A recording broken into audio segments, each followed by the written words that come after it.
Sonic. Skyrim or Oblivion. I'm hoping my other one actually popped up and stays on YouTube because I didn't actually go check.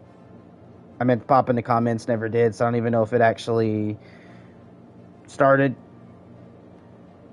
But I know part 2 is here, so I can go ahead and do that. Alright, so we are in Oblivion Remastered. I do own the highest version of it. I've had it since the release of it. Since I've seen it on Fallout 76 say, hey, Oblivion Remastered has just released, blah, blah. I was like, ooh, bye. Right, but notice we get credits, options, load, new, and continue. There is no creation club. There is no mods. Something you would at least hope for in a remastered version of an older game, especially for console, where, like, on PC it was always moddable, but console it wasn't. Now could have had the chance to do Creation Club and mods. But yes, I do have this character, which, by the way, does load up pretty quickly. I've just saved the game, done that. But to show you guys my character right quick on the stats, you will actually be able to see if I go here, where is it? Right here. My strength is 101, my intelligence is 100, everything's 100 except for speed and luck. It's the only ones I did not get up to 100. And the character level will actually go up too, so I forgot where you go to check that. But right now my inventory is the Cataclysm stuff, which, by the way, is new. This is added into the remastered version of the game. Cataclysm, I don't think, was in the original, because I remember it said something new about adding it to the remastered or whatever, which is a cool-looking armor set. It is. It's the cool-looking, like, weapon set. Like, if I quickly go over to the axe, you'll see there's the Cataclysm axe. If I hold it in game, looks like that. Okay? Not bad. It's a cool-looking weapon. Same as the longsword. This is what you've seen me carrying. I did get it super early in the game, so the melee damage is more comparable to, like, the lower tier items than it is the higher. But that's fixable by just breaking the game through, like, doing specific things, which we're not going to go over too much, which is one thing I've done here where I've made my own Lucille, which, by the way, is a casting spell. It's not a bat. But I will be upgrading to a Lucille V2, which is version 2, where I'll actually put on, like, hold on. So see right here under effects, where it just says shock damage on touch, frost damage on touch, and fire damage on touch. I am going to make a version of this instead of touch that you shoot out of your palm. And when it shoots out of your palm, I'm going to try to make it do all the different versions of damage. So it'll be like, you know, your shock, frost, fire, and I think there's one more, isn't there? I mean, I could be wrong, but let's just say that for the 3, for instance, shock, frost, touch, well, not touch, but fire. Take all of those and then do the weakness to all 3, being the next 3, and then weakness to magic, where then every time I cast it, it constantly stacks on itself and does more and more and more and more of damage. Right? Would be kind of good. And then turn them into an AoE effect, kind of like you have over in Skyrim, with that one mod that has the one where it does, it's like shocking something or whatever, or shot, like, I forget what it's called, but it makes an elemental, like, explosion, where you shoot it out, hits the ground, it explodes, and literally does an AoE of elemental damage. That's kind of what I want to make here. And then make it super OP, right? Would be kind of awesome to do. Good afternoon. But, again, I was telling you guys, I did modify my character, so on top of all of that, if we go over to inventory right quick, you will see I have 152,213 gold pieces, as in gold coins. At the very bottom right there, you will see that my carry weight is 505, and my armor is 38, which is actually not super terrible. But, I mean, there is actually something that is terrible, because I boosted the thing that literally, like, does your how much magic you actually are able to hold. I boosted it to max and I only get 200 magic, which is very, very weird. Just figured I'd make that. It is weird. But yeah, I do have Oblivion, guys, and I do have Skyrim. I own them both. And they're both installed to my system at the moment.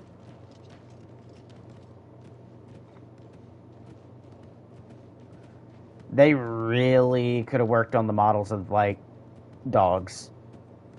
Especially their animation. Because, I'm not going to lie, they're scooting forward, and then they make the walk animation. Hail. For anyone that had to see that, I am sorry you had to see it. I had to see it too, so it's good that we both seen it. Like, see here, I'm moving forward along with me moving my legs. The dog was forward, and then leg moved. Which is very weird. Very, very weird. Ooh, search. Oh, thank you for your gold. I'll take the house key. Take done, don't really care. I'll take the arrow. Alright, pretty good there. And I did eventually get a house I've been looking to get in Skyrim. Well, not Skyrim, but in Oblivion, for the fact of I wanted the house, but the picture did not do it justice over on, like, when I Googled it, because I was looking at all the different houses, and it said a manor, and then it showed, like, a little short house with something or blah, blah, like, to let you guys understand what I'm talking about here. So, in Charl here, Chorrol, or it's Chorrol, either of the two, right, on how it's spelled, it shows this, and calls it the player home. Which I was like, oh, dude, that would be awesome. Like, instead of having the tower peaks, it was like this little bit, and then this little bit, and then this little bit, with, like, how it looked on the roof, like, going back and then down again. So it looked like a little one-story house that was a manor, that looked like it would have, like, you know, a good-sized area for a lot of stuff. Nah, bro. Whatever Google thing done that was well off, because the actual player home is over here, I believe, because you have to do that. Take the first road to the right, comes around this way, and it is actually this. Yes. What's going on with you? Right here. It is this. Worship has become increasingly. Okay, so if I go in, this is your actual player home, which doesn't look bad. And then another thing I love with Skyrim that this game screwed over on is Skyrim, where you entered your house, the only load screen you got was your main door. Guess what, folks? I come into this game, oh, hey, let's go to the bedrooms. Load screen.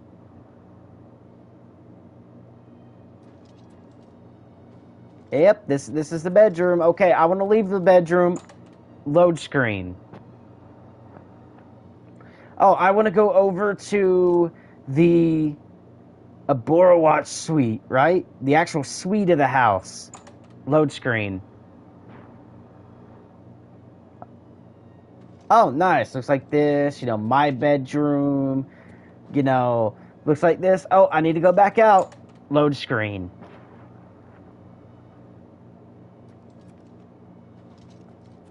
Like, you guys get it, right? 1, 2, 3, 4, 5 load screens. The reason I'm counting 2 on each door is because load screen when entering it and load screen when exiting it is 2. So that's 2, 4, 5, if you're exiting, 6 load screens you will get in this house if you plan to use every room and constantly go between them. 6 load screens. Think of that. 6. Compared to Skyrim, 2. And this game's after Skyrim, by the way. Like, it was made after. As in, it went Skyrim, right? For the one we just played. And then this one. This is the newest game, which is a remaster.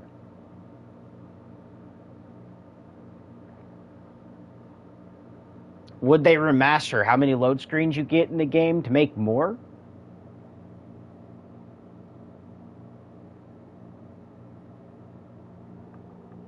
Like, to be honest with you guys, Todd Howard, you need to get fired. Put someone in the studio that knows what they're doing, or at least go to the old Todd Howard. You know the one we had in like Fallout 3 and around New Vegas, where the games are actually really good. Like, bring that Todd Howard back along with like the newer shit, right? So the game actually is good. It's not garbage. It's not a cash grab. It's not a scam, is what I like to call it, right? Because a remastered means you take the base game, the play mostly is what the old game used to be, but then you add in the new stuff, like modding, for console, where other games now have it that are new, that the older games that get remastered should have. Less load screens, so where you've learned, like in Skyrim, where one door and then the whole house should be its own mesh, should have been how this game was, as in one load screen and the whole house is its own mesh. I digress. Okay? But on top of that, we go from Skyrim, where up and down does the different inventories. You can get your weapons faster. Guess what? Up pulls my inventory, but it's no longer a thing where I can come in here and go, and already still be moving.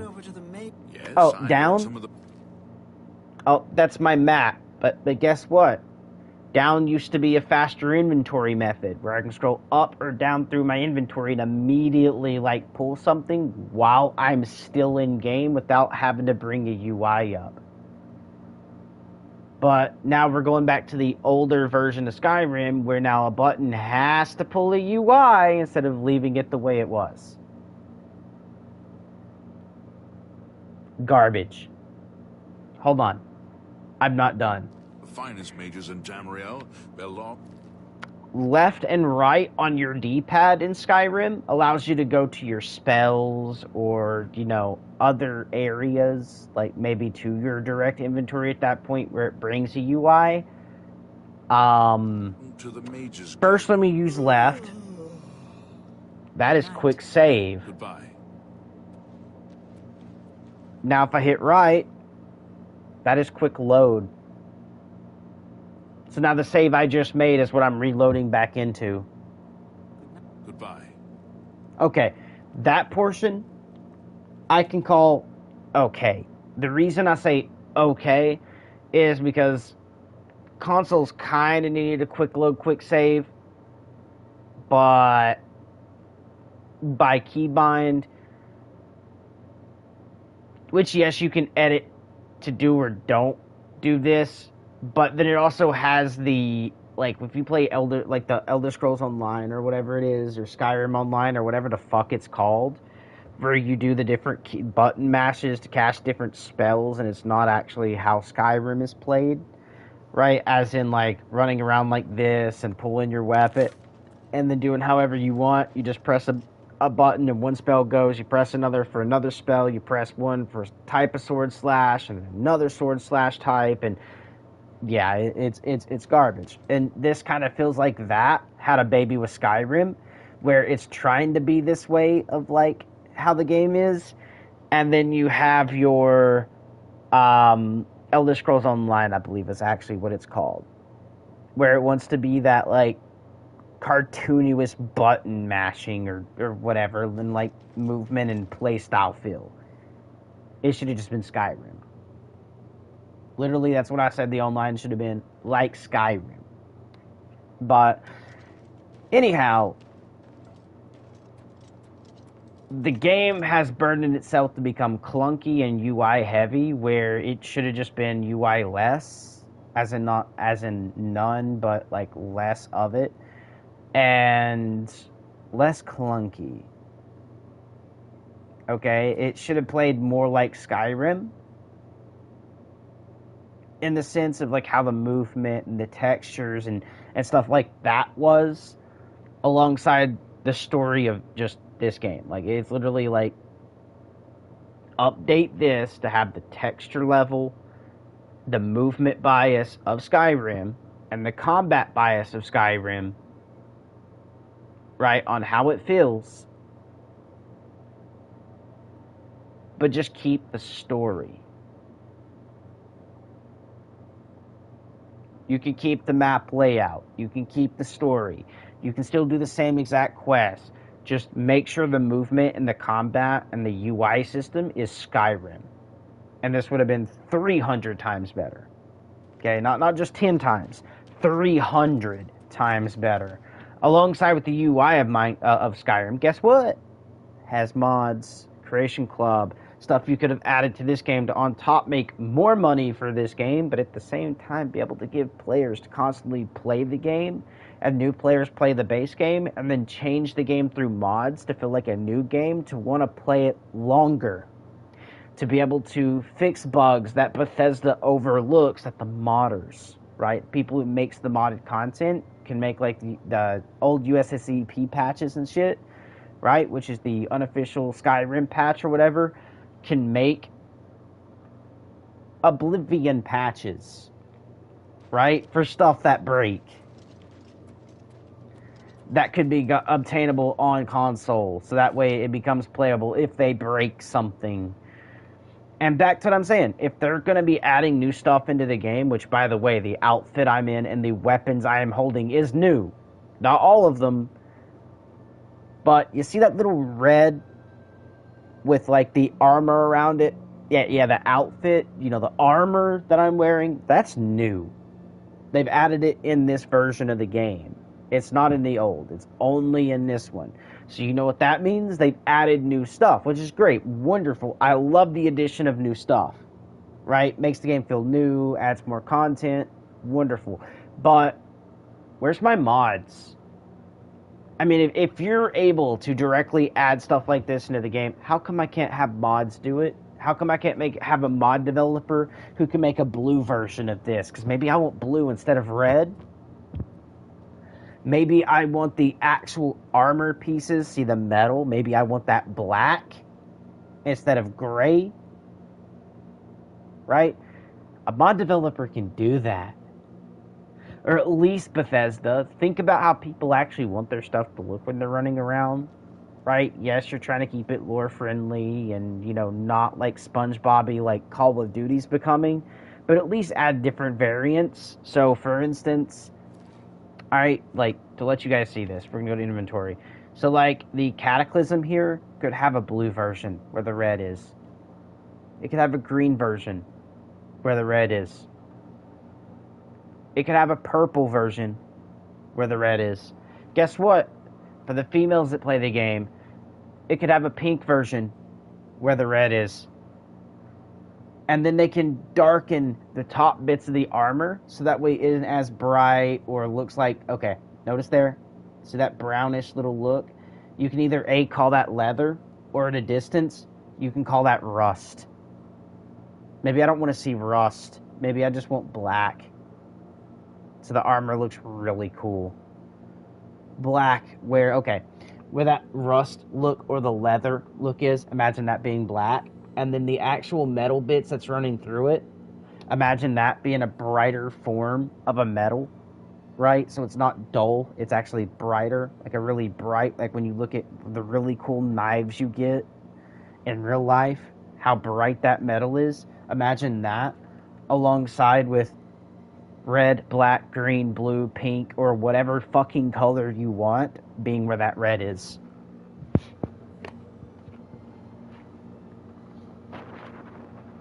Like, imagine that for a second. And then all they would have to do for the bottom part there, and when I say bottom part, hold on, is there a way I can, like, raise or lower without having to do this?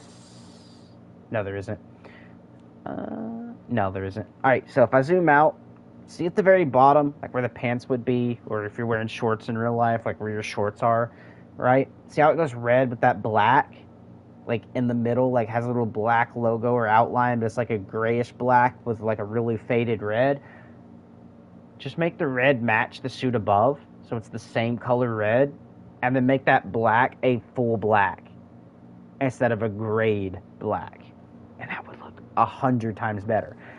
I can go over the different details in game like this, but that's only because of the fact of dude, I photoshopped like Fallout 3 content. I took the Fallout 3 combat shotgun and made my own steampunk version, retextured, like where it has like an actual full wood stock with like some like nice colorful, like nice, like it's a wood stock with metal bits on the stock to help like give it like, you know, more strength.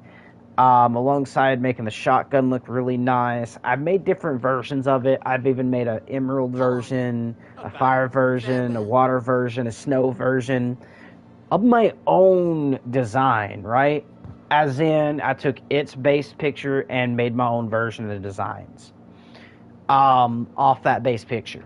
As in, I've took the stock and added a wood with like the metal bracings and then overlaid it, or you know, so far like that. Like I've actually sat down and redone stuff like that, and they look really, really nice. I've done this when I was in what, like last grade of middle school, first grade of high school, going into a freshman pretty much is when I done this. And I had zero knowledge of how to do basically Photoshop. Like literally I was just starting in Photoshop and done this, and you're telling me a game developer who went to school, that done graphic design through school, you know, college, that took coding in college, does less detail, does less like actual like good looking stuff. Like, I get it, this looks good for what it is, but it could look 100 times better. Just saying. Alright? It can't. And I hate to be that person, and no, I would not like to take Bethesda up on an offer to become a graphic designer. Just would not. Alright? One, I don't like Todd Howard. I would not be able to get along with the man, and he would not be able to get along with me. We just would not be on good terms, and it would just be a constant everyday argument with me not wanting to listen. That I can already tell you would be a thing, because I would literally be putting something in, and he goes, well, I want it to look more like this. Shut the fuck up, Todd, the fuck. Like, I would call him the R word, as in, like, the dumb, like you were dumb, but the R word form of it. Howard, before I would ever be like, okay, yes, I'll do that. Because, let's be honest, a good amount of the game is pretty okay, and then the other parts are just literally dumb.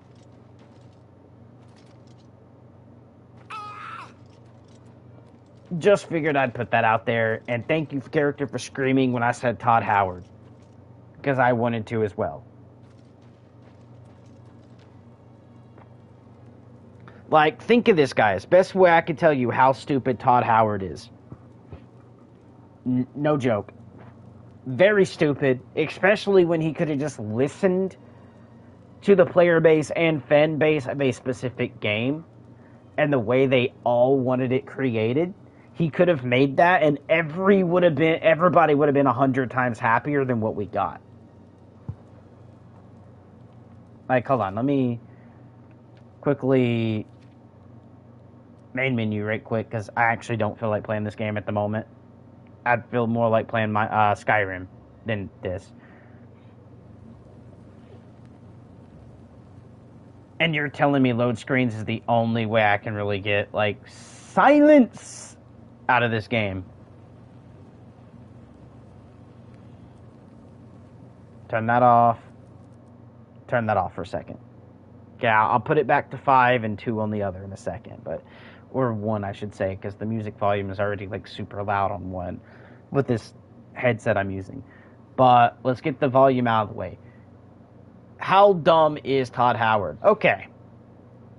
Starting of the creation of Fallout 76, where he initially only put out there that it was going to be an online game where you could play with other players. Guess what everyone thought and wanted? Hey, we're going to get a game like Fallout 3 or New Vegas, and we're going to be able to invite our friends. And then guess what we got? Yeah, the dumb game of 76 that hardly anyone plays. And I mean hardly, because yes, there's a good amount of players on it that stuck through and gritted their teeth and whatever. But to let you guys know, it's only like maybe a couple thousand on console and a couple thousand on PC. Compared to the millions of players that would have been playing. Because a lot of them went back to the older games or even just went to newer games that wasn't Fallout. Alright, let's be honest behind that. Because now you still have a lot of people going back to Skyrim. A lot of people going to go play Starfield instead of 76. But I digress. Let's talk about it a little bit more on the furtherness of, gaming, shall we? Because everyone was talking. It's going to be this way, meaning it was verbal, it was text, it was where he could sign on to a computer under Facebook, under YouTube, any fucking where before the game came out and seeing Fallout 3 like online player base, inviting friends. You can play together. He could have literally seen that from any fucking social media. Any of them. And dumbass does the exact opposite. Makes it where anyone can loot the player space, friends or not. So now, okay, I go check somewhere. Oh, this is missing. Thank you, because someone's already been through it. Because, I just wanted to play with my friends today. But you know what? I need to pay $12 fucking to be able to do that. Is what went through Todd Howard's head. Was good. I'm not joking. You have to pay Fallout first to make a custom world that only you can invite your friends to. And when I say $12, it's $12.99. On PlayStation, it is $12.99 to be able to do this. And that's before PlayStation taxes it, which means you're probably looking at like $14, $15 after tax to be able to do this. When it should already be the base game part. What everybody wanted, he made paid content. So on top of buying the $60 to $80 game, you also need to now spend $15 a month to constantly keep playing on your own server where only you invite your friends to. Think of that. Not to mention the toxicity of someone coming over and just messing with you, shooting your friends, or shooting you, where maybe you're looking to actually just play the game, go through the different missions. Maybe you're helping your friend do missions, and then a random can just kind of, ruin that experience. It's not really smart, Todd. It's not. On top of being dumb and the R word, where literally you could have not even 2 seconds opened up a Google browser and seen how people wanted Fallout 76 to turn out. I'm gonna call it Fallout Downey with the syndrome, okay? Because I hate to be that mean with people who actually have it. I'm sorry, it's not a thing towards you guys, but you get the idea of what I'm saying here. That's what I like to call it. Because at the end of the day, it literally takes narcissistic people to play it, and not anyone who actually gets behind a story. Think of this. Oxhorn played it, okay, which actually does story and looks at lore, right? He played it how long? Couple months, and then quit making content on it. I mean, I haven't even seen an Oxhorn upload for Fallout 76 or any of the new shit added or new areas that's been placed into the map. Just haven't. You know why? Because players that actually have brain cells, that actually want to go through the storyline, the lore, to read each book, to do that, kind of just gave up on the game after playing for a couple months. Any new player pops in, plays for a couple months, and goes, oh, yeah, boring. Same shit all the time. Garbage. And the reason I say that is because it's, go do this. Pull out your Pip-Boy. Follow the signal. Oh, do this. Go to location. Pick up object. Like, yeah, I mean, a lot of story missions are going to be like that, especially in the newer Fallouts coming. But the biggest killer of it all was 20 players online, on the server, all the time, unless you pay a package. And then even on top of that, you go from Fallout where you had infinite storage, meaning you could literally go to your storage box and put as many of each different type of weapon in. Maybe I wanted automatic, maybe I wanted a burst, maybe I wanted a semi-auto of this gun, and do the same with plenty of the other guns that have these same characteristics, right? So that way you can say, oh, that's a burst one, this is an auto, this is this. So that way you can show you're collecting. Guess what, collectors? You're not able to collect as much anymore. Your stash size now has a weight limit. As in, you are now limited to only a certain amount of things according to a weight limit. If it's 12 weight, by the way, your 1,200 space now is missing 12 weight. As in, you cannot use that extra 12 weight. Because now you went from 1,200 down to 1,100 something weight in your storage box.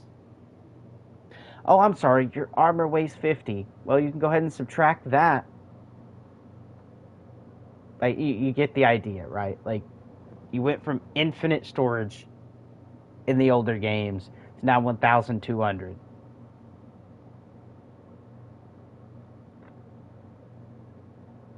It is literal garbage for a game, and anyone that wants to stand up for it, I think you've been puffing a little too much to get behind 76, because it's nowhere near a good game.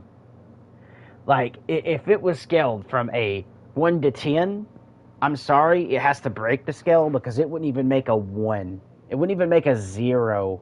That thing is a negative 20 out of 10 on how good the game is. Now, if we went graphics detail, okay, the graphics is kind of okay. If we went graphics detail about weapons and how, like, design and the skins, right? Okay. Yeah, I could see raising the rating due to that.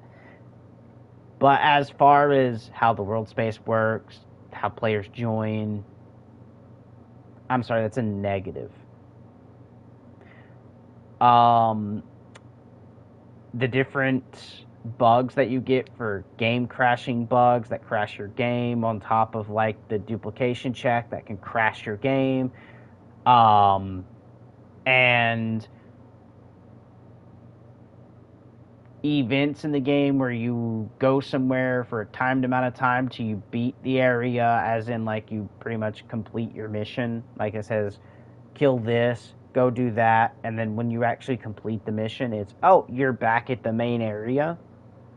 But it ain't a real DLC like we've had with, like, Nuka Worlds, Far Harbor, or should I say Fallout 3, where you used to be able to go to the swampy area. You guys get it, right? They're not releasing DLCs, they're releasing miniature missions. Which, yes, you can call DLCs, but at the end of the day, I call the true DLC something like Nuka World. You can go there, you can stay there for as long as you want, you can build your own home if you want to build there, you can, get new weapons, new gear, the new clothing, the new armor, the new mask, the new, everything that's new. That's a DLC.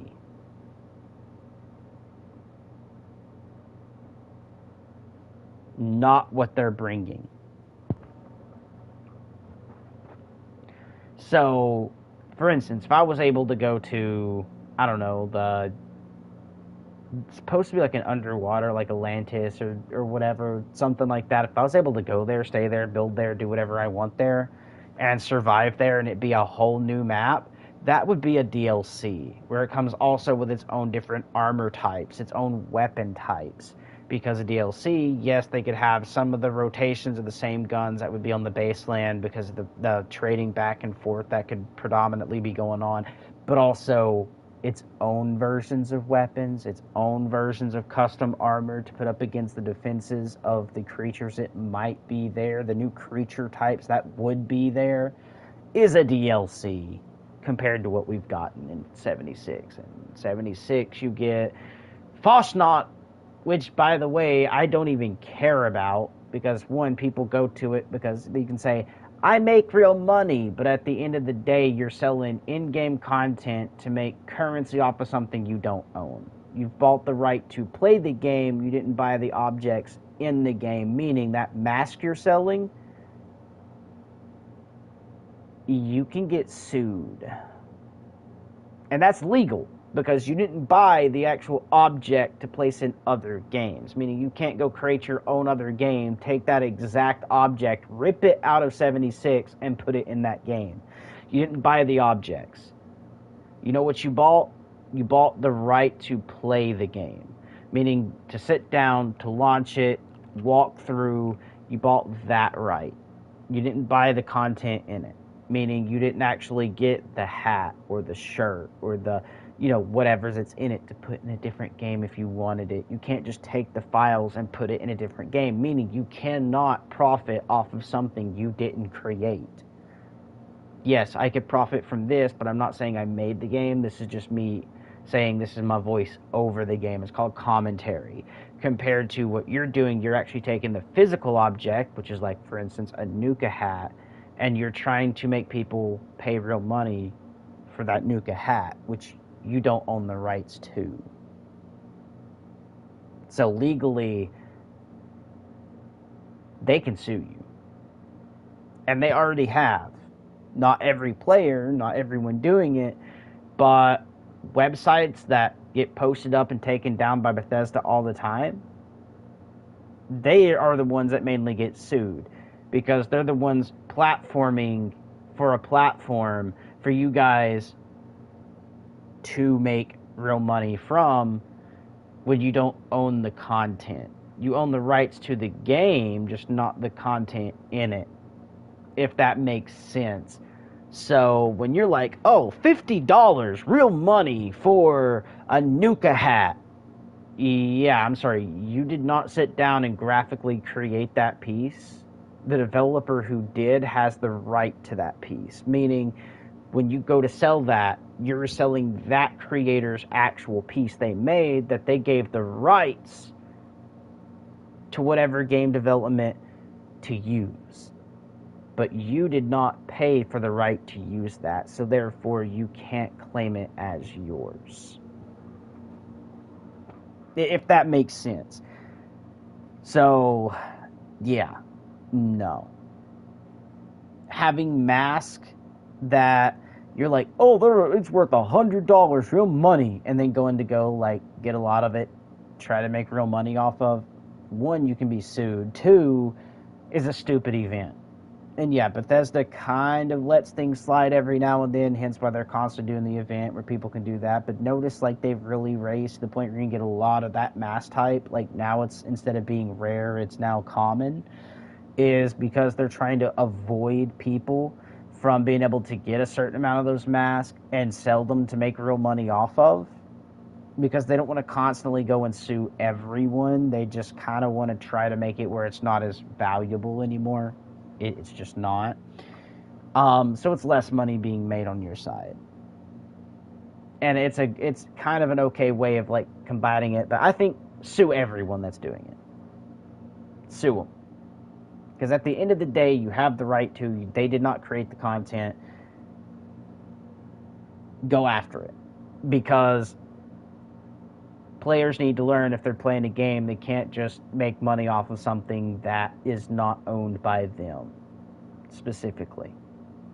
So if they did not make the content, and I don't mean, like, modified it by adding a suppressor, because that suppressor, again, is to the development team of the game, not to the player.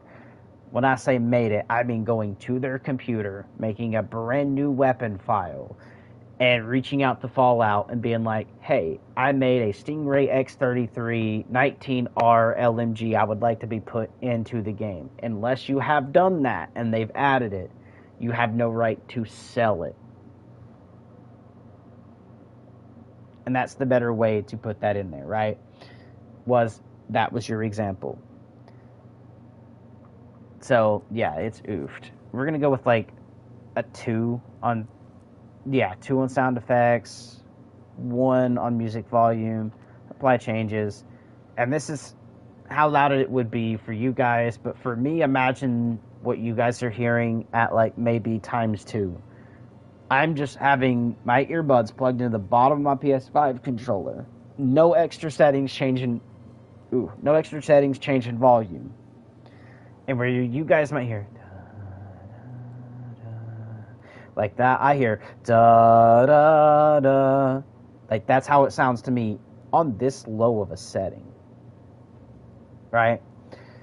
So I showed you the difference, how you guys would hear it, and then how it's perceived through my hearing by how my audio is on the console with this headset I'm using. So you guys might hear it low. I hear it as if it's normal, like the base game.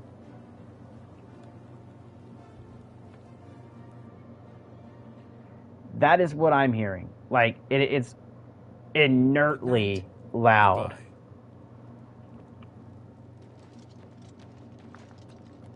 Like I've turned my volume down really low. The sound of my feet in the metal supposed to be running, the clinking, the hitting the concrete, the gravel, or whatever you want to call this, which I would call it concrete or maybe asphalt, but one of the two. I hear it as if it's the normal sound. The soundtrack going right now, I'm having to feel like I have to scream over to talk to you guys when you guys probably hear it down here on like a really subtle low, like voice, like well down here, right? I don't. I hear it like I need to scream over it. And mind you guys, I am playing with music set to literally 1. Like that's off. This is 1. I hear this as if it was up there. Okay, I didn't want to speak because I wouldn't have to yell. But as if it was up there, like on 5, 6, 7, 8, 10. Like to let you guys know, the sound coming through my earphone for a level 1. Let me remove my headsets for this. The sounds I hear on a level 1 like this is like this for you guys. This is basically this for me. Alright, let's re-put my ears back on. Just figured I'd show you guys, like, this one is basically a 10. Okay? And that's why I'm going to go ahead and turn it off. Sound effects being a 2 sounds like maybe a 12. I hear that as if it's not even turned down. That is how loud the audio is for this game. But to show you guys how to duplicate items, I will show you guys that. That's why I loaded back in. To duplicate items is very simple. So we're actually going to go to map right quick. And the best way I've found to duplicate and sell, especially being where if you level up your barter, making like people have more gold pieces they can hand you when you have stuff for sale, on top of everything, you actually want to go over to what's called the market district over in the Imperial City. When you get over here, which I'll show you myself doing it too, guys, so you guys can kind of see what I'm talking about. As we're going over it, you're going to go to the right, and you're going to see these little crates. So what I've done with the barrel here, you'll notice there's, calipers, this, and this. There's even the crate here. But I've found the best defense with the guy on the right side over here. When you enter this door, gets like 2,000, like nearly at the beginning, and then he definitely hits 2,000 compared to the people here that has only like 1,000 gold pieces. So you want to go to the dude to the right that's over here inside of this location here, which is the best defense. But before you do that, you're going to go ahead and over-encumber yourself right here. I like to take out everything from the barrel, go to this barrel.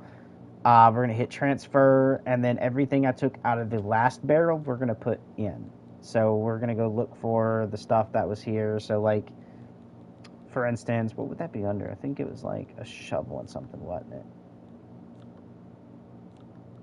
Anything here? No, which means it was miscellaneous based. Okay. So we can see this gives me 1,000, but this ain't gonna be the one I'm gonna do. I'm gonna do one of the little ones to show you guys that. But it was the calipers, and I don't remember what the other thing was. I got a flawless, so we can get rid of the regular emerald into here, and the hourglass. There we go. So now we're gonna come over to the barrel. And the empty one now, we're going to hit transfer, and we're going to go find our emerald. So we're going to go over to our inventory using L1. We're going to go find that flawless emerald, stick it in there, and then what we're going to do is stay in ours, and we're going to go L2 over to weapons. We're going to go up to our 489 arrows, and what I'm going to do is press X and R1 at the same time. What this is going to do is when I press X and R1, it's going to switch over to inventories like into barrel, like you've seen me do there. But it's also going to pull up this feature at the same time. So you can see now we're in barrel, but we also are now transferring 489 arrows. When I click X, nothing happens. My arrows stay in my inventory. And then I'm going to click on the flawless emerald. Pulls it out. Now remember, we had one flawless emerald. If I come back over, we go over to here. We go back to the flawless emeralds. I now have 489 flawless emeralds. Now I got to be careful because my weight is almost over encumbered. I'm not going to worry about that because it's 80 a pop. We're just going to go ahead and close this, and then we're going to drop ourselves a quick save. Okay, so we saved with our items in our inventory. Now, in case I crash, that's another reason I've done it. We're going to go into the best defense, which is right here. Oh, whoops. During the daytime, guys. 9 o'clock in the morning. Which right now is not going to be 9 o'clock when I do that.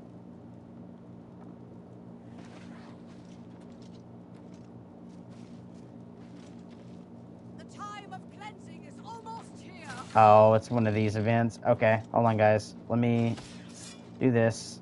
And Only the chosen will survive the cleansing. come on, hit me. Oh, you miss. You're horrible. I'm missing, but I'm also aiming for that, so I don't get hit by it. Fear death. There we go. Ooh. Thanks for the gold. Don't really need it, because I'm going to be getting a whole lot of gold here in a second, but just as a little tutorial for the YouTubers. But, for instance, we're going to go ahead and wait, and 2, so we'll say 3, 4, okay, that's 6, actually that's 5, 6, 7, 8, 9. At 9 o'clock is when the shops usually open. If they don't, then you just want to wait 24 more hours. But oopsie, let the game catch up to itself. Stay right here for a second, and boom. As you can see, it's no longer locked anymore. So the best defense is where we're going. And we're going to go to the guy that's to the right here. I'm Bernard. All right. Take your time. Persuading, you guys can see I'm at 100. He does repair. He does even training, which is actually pretty good. I've already got 5 out of 5 on. But if we go to bartering, you'll notice at the top right, 2,000 gold pieces. Very nice.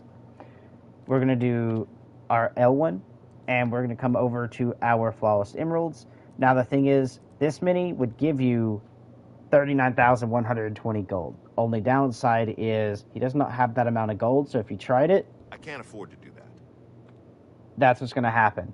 Now, unlike Skyrim, now this is one thing I will say is cool about this game, is how is 2,000 gold? If I go over and I give like, I don't know, 27, so you can see, oh no, that's 2,100, so click no. So let's try that again. So we'll do like 14. So 1,120 gold is what I'm going to make right now when I click yes. But also keep your eyes on his gold. It never went down. So he's still at 2,000 gold, but I made 1,000 gold. Okay, which means I can do that again. So I go over, and we're going to do this time 18, which is 1,440 gold. My gold went up, but his never went down. That I do like about this game. That I will say is good and how Skyrim should be. I buy from a merchant, he shouldn't lose his gold, which is unrealistic, but at the same time, like, if I'm trading, bartering, selling, trying to get what I need, it's kind of a hassle having to sit and wait so many days before the person renews his inventory for me to be able to get all the gold, and wait so many days to renew the inventory, and it just makes it faster, so it's a lot easier on the player. But as you guys can see, we can do that, and we're just going to keep doing this. So 18. An excellent.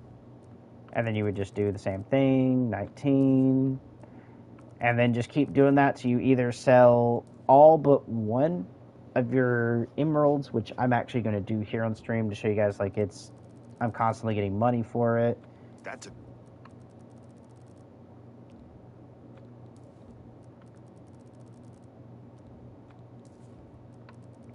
And as long as I'm doing 20 or so, I'm good.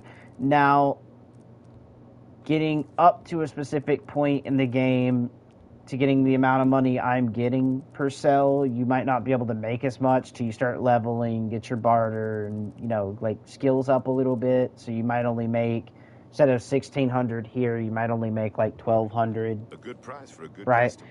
But you would just be able to keep doing this, and even a lot of higher-end streamers now is even doing this. Even ESO, which is You've Elder made a Scrolls good bit of Online, gold. which, by the way, is a You've person made a. that is a YouTuber named ESO. Used to play that, but he also plays other Skyrim games. Has mainly been maining Skyrim over other games. I mean, he's been doing Oblivion content here too, I believe. But he's even done this. Although his versions that have been with the Flawless Emeralds was with, like, other stuff, and his main one is through, what is it called? The thing I didn't want to do, which is it sells for 1,000 a pop. But you guys can see, I've now made a boat ton of money. See if I do 24. Yeah, there we go. I got 8 left now. But you guys can see now I'm at 190,880. Very easy way to get your cash up really quick to where you're able to go through and do whatever. Now, I'm doing it with the Flawless Emerald because of the fact of, like, I can sell more of them and get my weight down a lot quicker. But if you guys want to painstakingly go through, because it is 1 pound per time and it's 700 is 700 pounds, and you're only able to do like 1 or 2 at a time depending on the vendor you're doing, you could do the Varl stones to set everything. But yeah, I also have the skeleton key, guys, which is very easy. But there we go. And what we're going to do is go ahead and just back and quick save.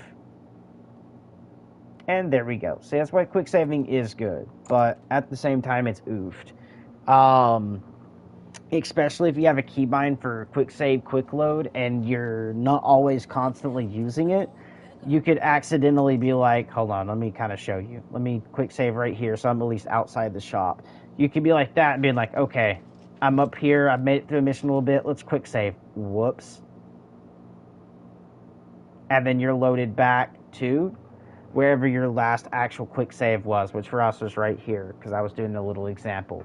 But that is plausible to happen on console, because I've done it twice. Not last night, but the night before. I went through the sewer, forgot to save further up, got to the point where I got through the ambush at the sewer, made it back out, went to drop a save, boom. Accidentally clicked the wrong fucking button. And it's not just for quick save and quick load. I could be thinking of Skyrim at any time where I played Skyrim or other games and I'm used to keybinds from them, and I go to press the right on D-pad to go to inventory or to this or that for other games, and whoops, just lost my content, gotta do it again, right? Which is kind of oofed. It does have its downfalls, but it does have its upsides as well. But yeah, I mean, pretty good, especially when you need to save. When you save, it's actually really, really, really good. I forgot that was even a thing in this game. But yeah, pretty much, guys, I wanted to quickly go over that, show you guys how to, like, duplicate. But let's actually do a little bit today, shall we, in this game? I haven't really been in the mood to play this, like, as much as I've been for the past couple of days. Because past couple of days, I'm not going to lie, I got into the game. I was like, it's okay. And then I got behind the storyline, was kind of playing, was kind of a little bit wrapped in, but at the same time didn't like some of the stuff. So I was constantly either cussing or liking. I was appraising or yelling at Todd Howard, right? At this game. It has its moments. But it's okay. And the things that I will talk about is I've already completed this. So if I do this, you guys can see I paid the fine, readmitted into the Thieves Guild. Already done it. Right? There's nothing forward. It just said pay the fine, which I've talked to him, paid the fine, and did not complete this. It does not say done. Right? Same as like some of the other stuff I've done has not said done. And removed it off of this to go to completed. Right? So, I mean, there is definitely tracking that needs to get fixed in the game when it comes to, like, quest completion. On top of, like, I've been soft locked in this game a lot and had to, like, reload the save, try it again, reload the save, try it again, and then it worked. Right? Like, constantly having to do that to fix it is something that should not be needed.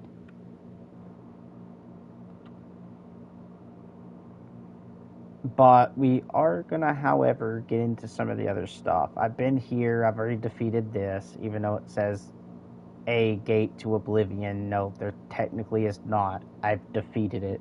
I broke it and made it to the castle. So this should be gone. Which is one less thing for the game to load. It should say already completed, deload the gate, deload the marker, which saves space a little bit, and my phone just died.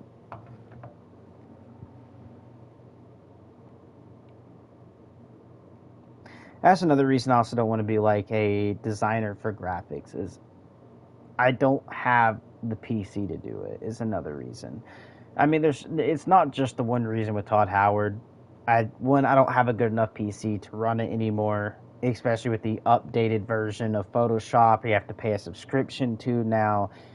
Not only do I don't want to afford a subscription monthly or yearly or whatever for Photoshop, where I feel like it should be a one-time purchase and I have it, which is like Photoshop used to be, and then turned into a subscription service, which I dislike. There is a lot of other stuff that goes in. And also, guys, I'm probably about to go out to go get something to eat. Me's a little hungry. Right? So, here in a bit, I might go out and eat too. Depending on what time it is depending on what I go get. Because if it's too late... Oh, no, it's only 6. Oh, no, it's 6 in the morning. I am dumb. So, I'll probably have to wait for like a couple more hours, actually. Because around here, I mean, McDonald's, I think, would be open, but I don't feel like getting breakfast, because I'm not going to lie, McDonald's breakfast, I don't feel like you pay for what you should get. Especially when McDonald's fails to, human error is going to happen, because it is ran by humans, but let's be honest. Not on the scale of one of the things I've seen happen multiple times, okay? And it's due to, like, lack of care, because you don't get paid enough, so people don't really care, on top of, like, other things, too. Again, people being people who also can just forget things. But when I'm saying that, when I say but, me and my cousin's mom went through McDonald's the other day, which is my aunt, by the way. We went through McDonald's the other day. I ordered 2 triple cheeseburgers, extra cheese, no pickle. She ended up getting, what was it? It was, I think, what was her order? I can always remember mine. I just can't remember other people's for some reason at the moment. I think it was like she wanted 1 double cheeseburger and one of the, what is it? It's like crispy McChickens or whatever. Okay. I believe that's what it was. It was a double cheeseburger and a crispy McChicken. We get through and she gets a, what is that called? Caramel macchiato. Okay, with extra caramel. Like the syrup, the caramel syrup. Guess what? We get up to the window after paying, and she gets 2 regular cheeseburgers. They get mine right. The triple cheeseburgers, they get right. They make sure to fucking know that shit. I go through there, they usually get that right, and if it is that and they mess something up on it, it's usually the correct item, just something missing, right? When I go through. But my cousin's mom gets a double cheeseburger and a crispy McChicken. She gets 2 regular cheeseburgers. They completely flop her order. Okay? Because again, a double is not one. It's 2 meats with cheese, not 1 meat with cheese. But I digress, right? So she paid for a double and got a single.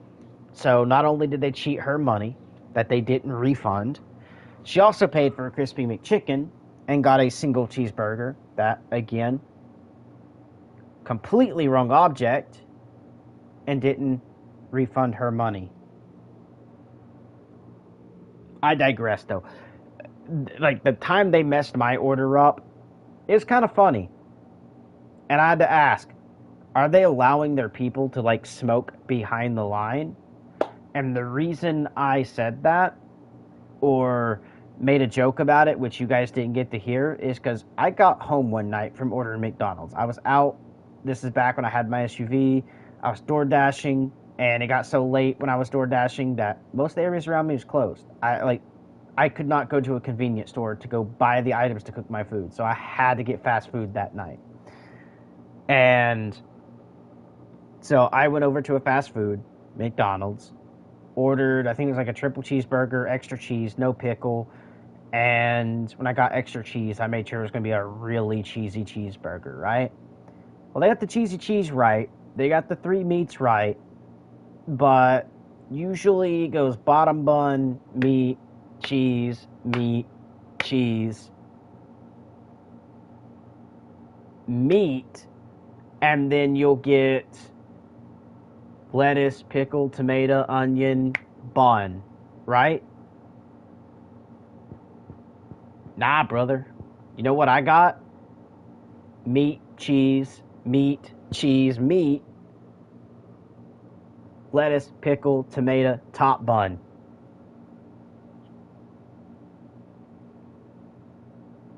What'd they miss? For you people who didn't pay attention too much, they missed the bottom bun. How do you take that whole burger, forget a bottom bun, stick it on a wrapper and wrap it, and send it down the line?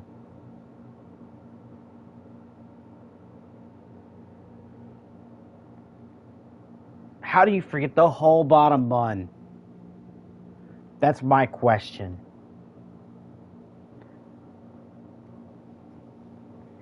Like, literally, it's questionable. Yeah, I don't understand that one. Like, I get, like, okay, maybe you're looking up at the computer screen, you're reading what to get, and you forget the whole item. Like, maybe it says, like, 2 cheeseburgers, 1 triple, and we'll say a chicken wrap. And you're going through there, you go chicken wrap, the triple, and then you just remember cheeseburger. Maybe you don't, like, actually remember that it said 2, you just remember cheeseburger was something there, and you only grab 1 cheeseburger, slide into the bag. Okay, I can somewhat understand that, especially when you're having to rush that order to get it to drive-through, to look at the screen, to say, yes, I've done that order, look at the next one, start back on the next one. I can understand forgetting an item. But the cook, the dude who makes everything, packages it, and then ships it down, how do you forget a bottom bun? Because I'm pretty sure when you pick it up to put it into that little wrapper to wrap it, I'm pretty sure you're going to notice, hey, where's that other bun? is kind of hard to forget. Especially when you pull out buns from a package. It has the bottom and the top bun. What'd you do? Set it down, pull the top bun up, throw the bottom bun away, stick the fucking thing down, put the rest of the stuff on, put the top bun on, spatula or hand over to a plastic piece and wrap it? Like, you'd have to be dumb. It's hard to forget a bottom bun.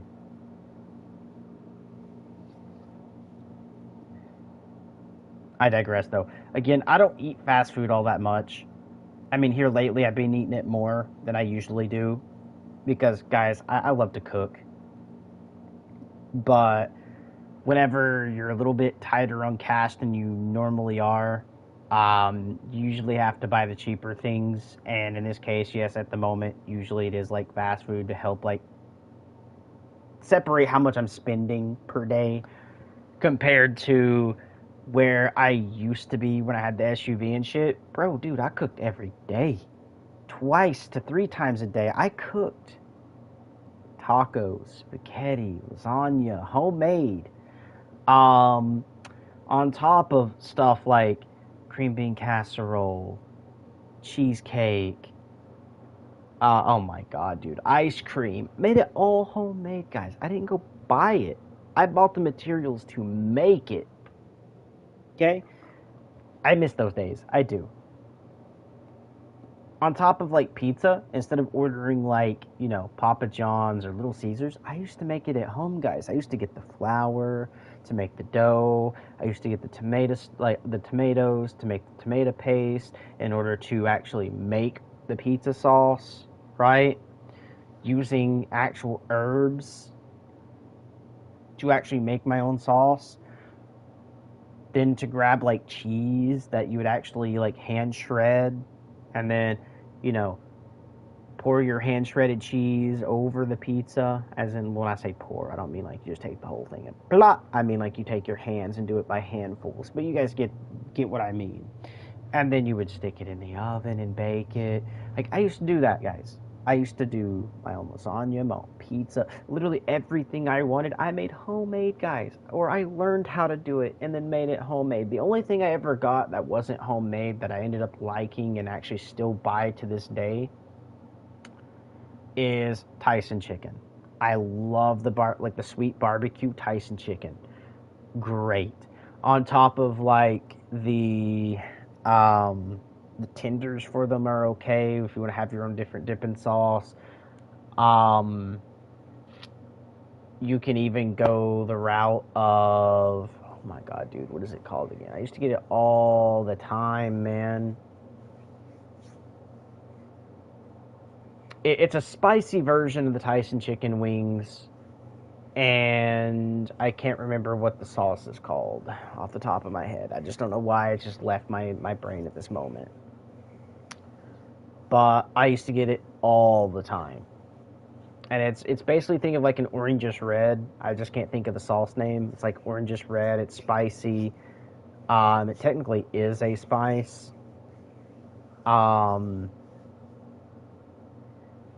But, oh my god, dude, I used to get it all the time. Those 3 different versions of the different Tyson wings. Wonderful. But everything else, I made homemade, dude. Ice cream, you don't need that little chiller where you do the scratchy thing or whatever. You don't need it. All you need is heavy whipping cream, okay, that you're going to turn to moderate whipped cream, as in when you mix it, you're going to get it near whipped cream consistency. I'm not talking about as peaky as whipped cream, but a little less. You need sweetened condensed milk. You're going to pour that into your near whipped cream and mix for a second. And guess what, guys? After that, all you need is either the chocolate to turn it to chocolate. You need either, you know, if you're doing chocolate chip cookie dough, you just go grab some chocolate chip cookie dough, cut it up, freeze it a little bit, like freeze it, and then cut, like, you know, chop it into like really small chunks, and then drop it into your ice that bit, mix it a little bit, stick that into a freezer, come back in about an hour, pull it out, mix it a little more, put it back into the freezer, come back in about an hour, pull it out, mix it a little more, keep doing that till literally you get ice cream. Ice cream is super easy to make, guys. You don't need that freezer, the high-end stuff. Literally, you can make it that way. You don't even have to do the whole bag of ice with like the fucking salt, where you're wasting a lot more money. You don't need to do that. Literally, if you have a refrigerator at home with a freezer, you just need a freezer, a big size bowl, and heavy whipping cream, heavy sweetened condensed milk, and literally anything you're going to be putting into that ice cream. That's all you need. But back with that out of the way, guys, me telling you how to make ice cream. Dude, I used to be able to, like, on top of, like, I told you guys I made cheesecakes. I made Reese's cakes, where literally you take, basically you make it, it's called a peanut butter pie. But instead of, like, well, when I say cheesecake, like, you do peanut butter pie, but what you do is you do a little less of the peanut butter, because you're going to be adding a little more peanut butter later. And when I say later, it's through, like, actual Reese's cups. If you make them homemade or buy them at the store, Reese's cups come with peanut butter in them. Okay, so if you do your peanut butter, then you add Reese's into it, you're going to be having way more peanut butter than what's needed. So you're going to get an overpowering of peanut butter. You're going to use about, usually in a peanut butter pie, in the peanut butter pie, they're going to tell you usually to use about a cup of peanut butter and a stick of Philadelphia cream cheese. Okay, which will make you about a pie and a half. I'm going to let you guys know, use a third cup of peanut butter. Not like 3 cups, just 1/3. Like 1/3, right? 1/3 cup of peanut butter. And a whole stick of Philadelphia cream cheese. Alright? You're going to get that mixed like you would normally do a cheesecake. But this time with the peanut butter. You're going to mix it. Add your sugar, your powdered, not the granulated, but the powdered sugar. You're going to do about, I'll say 3/4 cup, not a whole cup, 3/4. Put that into the mixture, mix it till it's well fine mixed, right? Move that aside, and you're going to need a little bit of butter and graham crackers. You're going to crush your own graham crackers down to really fine, a little bit of butter, not much, to be able to get your bottom piece for the pie, right? What's called the pie crust. You're going to formulate a pie crust like you would do a cheesecake. Then, after you do your pie crust and you have the other thing mixed, it's set for a second. The reason I set it for a second is because of the fact that, guess what? When you have cream cheese and peanut butter, the longer the peanut butter's in the cream cheese, the more peanut butter flavor you get. That's why you don't need a lot. That's something people don't know. If you notice, if you eat it right away, it's a little bit peanut buttery, more cream cheesy. Let it set for a little bit, like about an hour. Come back, and you're going to taste it, and you're going to taste more of the peanut butter. Trust me, you are. And that's why when people do a whole cup after it sets for a minute, I usually call it too peanut buttery, as a lot of people actually like peanut butter, so they want the more peanut butter flavor. For me, I kind of want more of like a creamy or cream cheese peanut butter on that sweetness, right? So that's why I only do 1/3 cup of peanut butter. I don't do a whole cup. But 1/3 cup, do that. You're going to chop up your Reese's that you froze. You're going to freeze them so they become hard. So they're not like, melting in your hand and covering your hand with the chocolate and mushing. You're actually able to cut it with a knife, as in chop. Not really cut, but chop with a knife, right?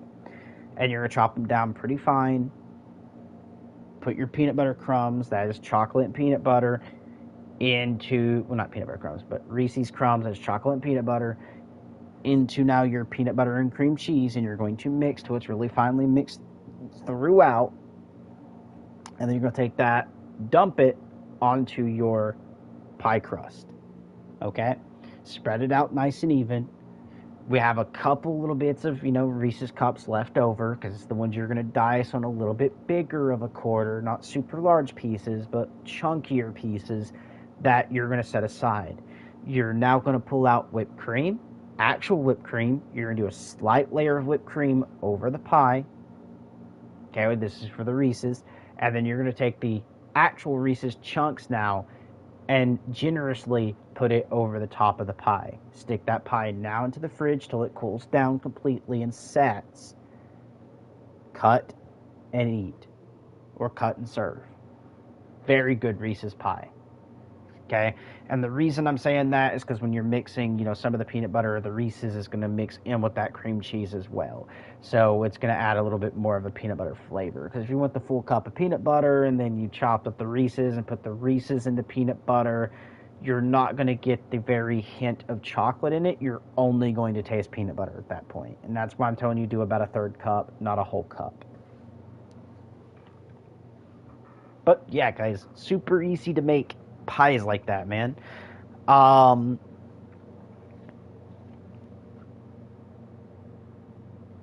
You can do Hershey's the same way.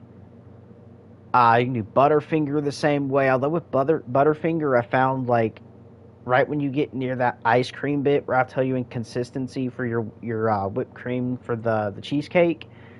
Get that about to the ice cream consistency, not full whipped cream. Chop up some Butterfingers, like a good amount of them, and dump them in, and then mix. So you're actually getting the Butterfinger taste throughout the actual whipped cream, and it's actually really good.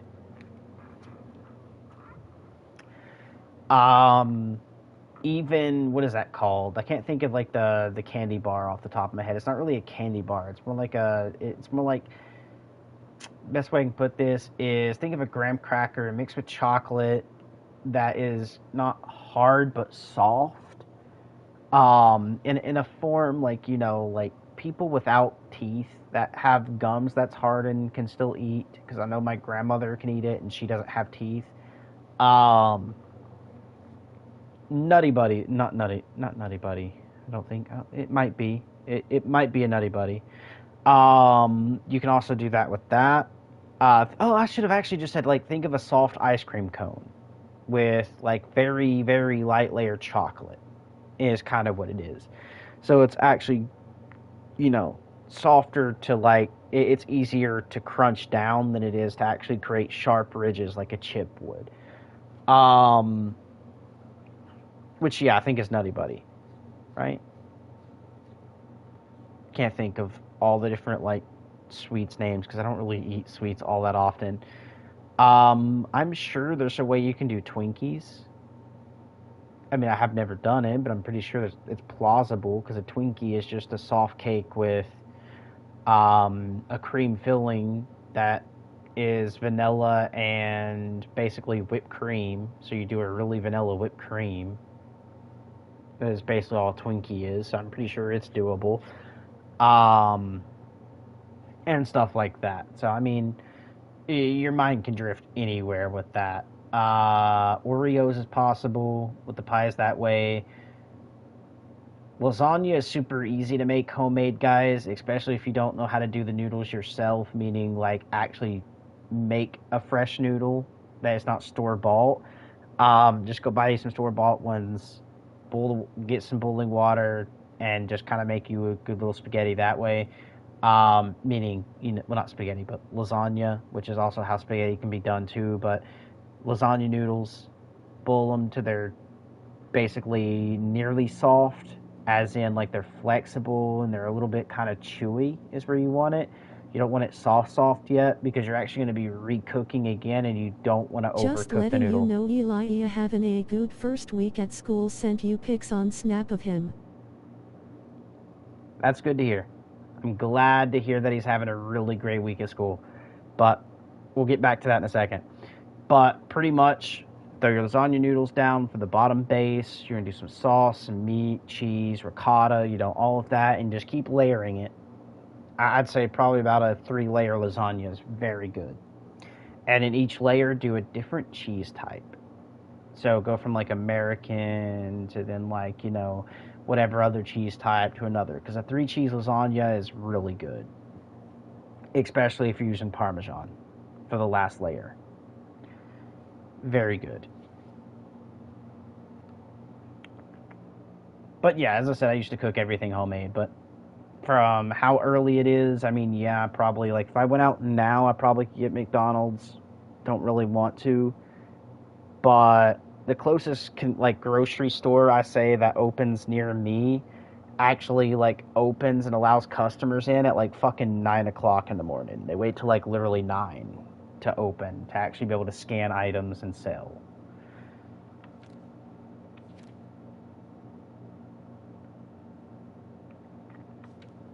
But yeah, I've also been playing this too.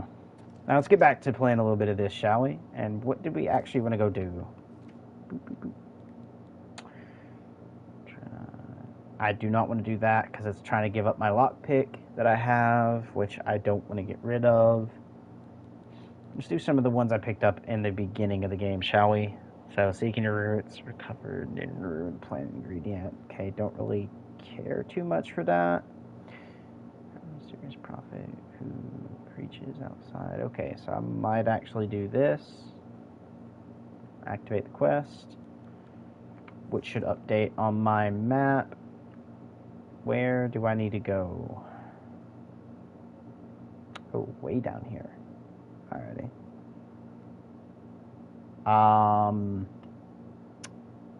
I could start the Cyrodiil stuff too, I believe, because there's that. There's the Black Marsh, Morrowind, the actual Skyrim areas that you can go to, and Hammerfell, which we might actually do Cyrodiil and then Hammerfell in the series, but boop.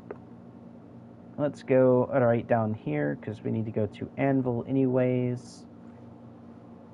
I mean, there's actually another quest that'll send me down to Anvil too. So, I mean, I might just do a couple out of Anvil. Look well upon this chapel of Debella. Look at the faces of the dead. This is your future. Evil. Oh my. To what do I owe this? Okay, so I'm not able to do that, so I have to do this. Do you understand nothing? The blood, Suibala, a curse. Alas, without a Quest for the relics, don't know who stopped the... Okay. Are you? Claim to fame, yes I am worthy... yes, I am a worthy knight. And hero of... Well then, I'm sure what... The what? He went up, alas, and now only but the last. Who now? My ears, man, is all I'm gonna say. Quest for the relics. Are you? Oh. Well, I'm. I already been through that. So he was now. Alright, so I don't need to do the quest. What happened here is only. Because where I told you guys about the audio earlier, the audio was like ×8 for me, so even setting on the times, like the regular, like very first auto of a 1, that is like a 10. So when he's screaming in my ear, it sounds like he's literally screaming in my ear. He's not like, you know, saying it on a regular game volume. Anyone else get arc fills, man? Like someone painted their gate blue? Oh god, even the doors are blue. Alright. I think he's still trying to get me to talk to him, but I kind of don't want to talk to him because he blows my ears out. So let's go ahead and figure out... Let's make sure. That's an Anvil Chapel. He claims ancient sorcery kings return from beyond the grave and destroy the church, and that only a true knight wearing the legendary Crusader relics can possibly defeat him. I should speak to him further to find out how to find these lost relics. Yeah, no, I am not speaking to him further, game. Make his vocals a little less, and then I'll speak to him. Till then, I'm sorry, but Debella can have her downfall. Let's see. Quests. Actually, let's go explore a little bit of Cyrodiil, shall we? Like, on the Velwood side immediate, and then go here. Because I'm sure... I don't know if, like, it's a DLC area, or if it's actually just part of the map. Good way to find out. Let's go outside the walls of this castle. My god, my ears.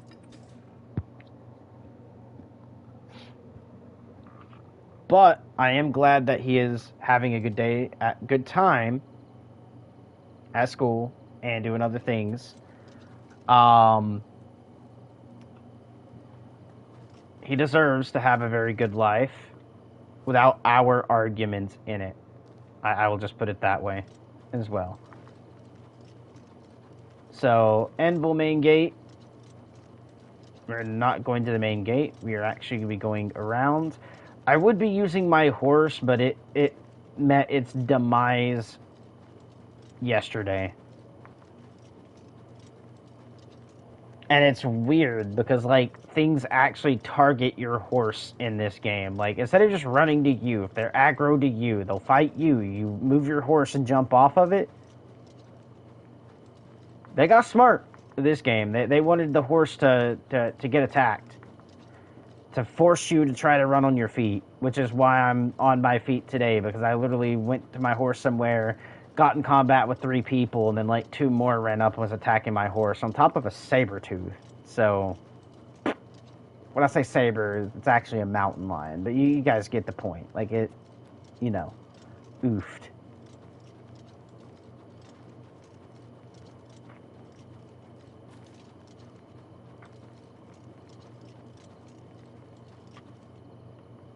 And my immersion's broken. Sorry guys, I had to pause. My immersion is broken. And the reason I'm saying this is because... How do I put it? I just thought about something between Skyrim and this game. This game came out after Skyrim, but also at the same time it takes place before Skyrim. So before the events you have on the Elder Scrolls, like, you know, Skyrim, the Elder Scrolls 5, or whatever it's called, right? Which is the game I got off of before launching this one. So on the part 1. Yeah, it's oofed.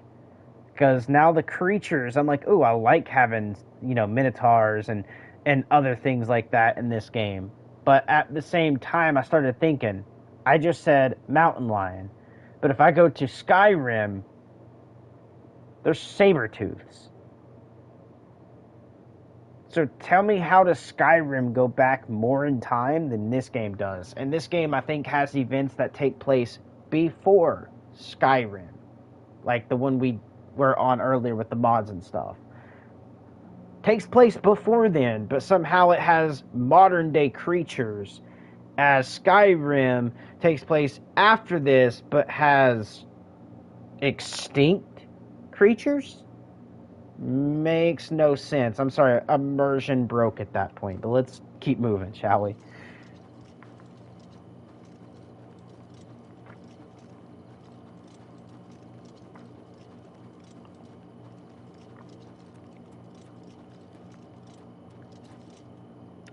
Just figured I'd point that out there because that broke my immersion. So everyone else, you can get your immersion broken as well. That way you guys can go to Todd Howard about it and make sure when they start creating sequels of games like this, where one comes before the other and they remaster it, to make sure at least it has other things. Oh, come on, you wolf. Ooh. Somehow, when I blocked that, it took all my energy. And that's why my character fumbled the way he did. Not gonna wait.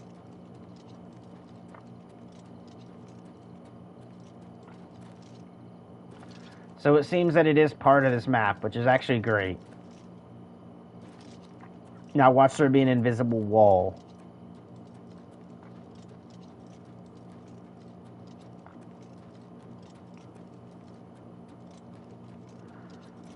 Or just a Oh, wait. I think right there could be done. But I don't want to do that and waste gameplay moments trying to figure out if that's climbable or not. Oh. There is an invisible wall.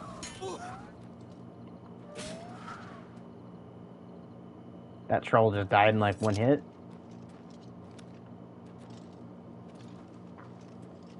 Which means it's probably, yeah, invisible wall. So how do we enter there? So no, it's not a part of the base map. I was hoping for it, because you can see I'm down here where the land kind of looks. Like, see how this paper looks, and then see how this looks? looks almost the same. So it looks like it actually just meshes in. So how do we actually start Cyrodiil?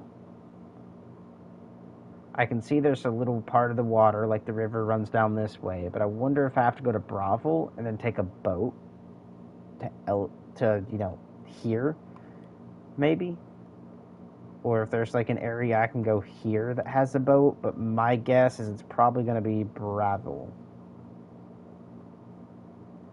Because it actually has the direct, like, actual waterway to it. So I'm thinking, let's go Stables to Bravo and see if we can get into this DLC.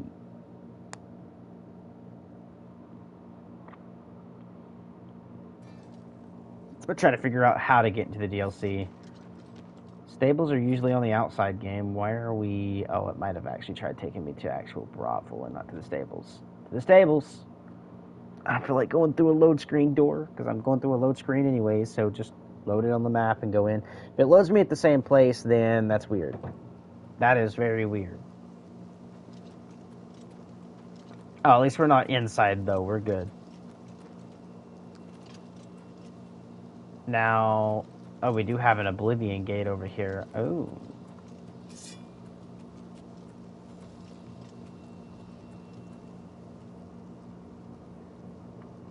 Oh, yep, I'm spotted.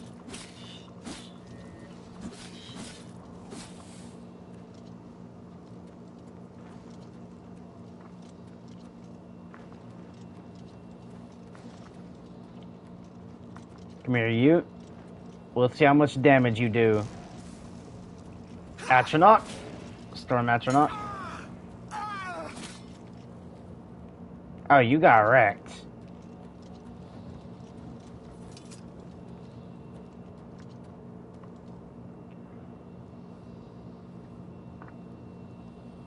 I'm questioning if I do it or not.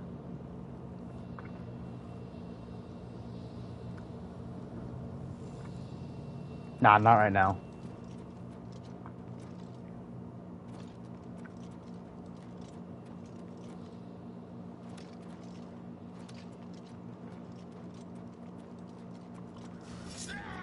Oh, more dangerous stuff.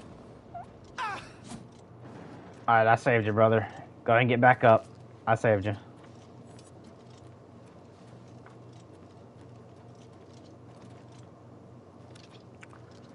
Alright, if I wanted to, I could probably buy a brown horse, but I'd rather a black one.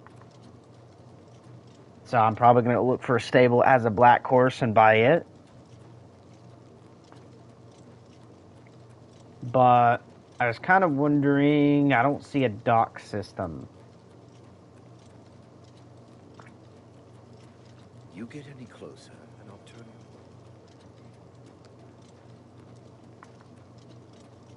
you. Okay, I'm not taking that.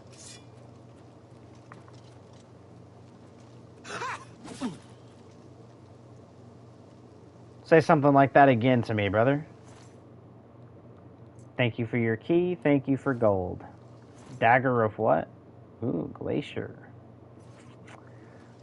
Not worried about it. We can make our own versions of weapons now in this game, which is actually really, really, really cool. That's one of the upsides to this game. Oh, hi, pig. Bye, pig.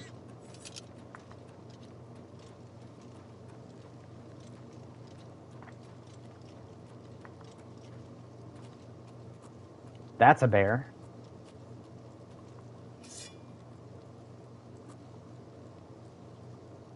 We are going to kill it. Alright, time to fight. Oh, I didn't lunge. Brown bear. Bear pelt.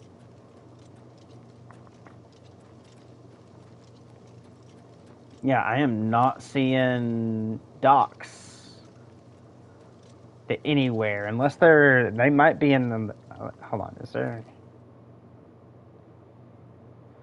Castle, then we have Bravo. I'm not seeing, unless they're like back here, I'm not seeing a dock pier, and even then, DLC is here, unless they just go down the passage that way. Alright. I might actually go look that up on how to go to Cyrodiil. Because, I mean, even this is on the same side of Cyrodiil. So, I mean, maybe we go here and there's a way to... No, because I think there'd be...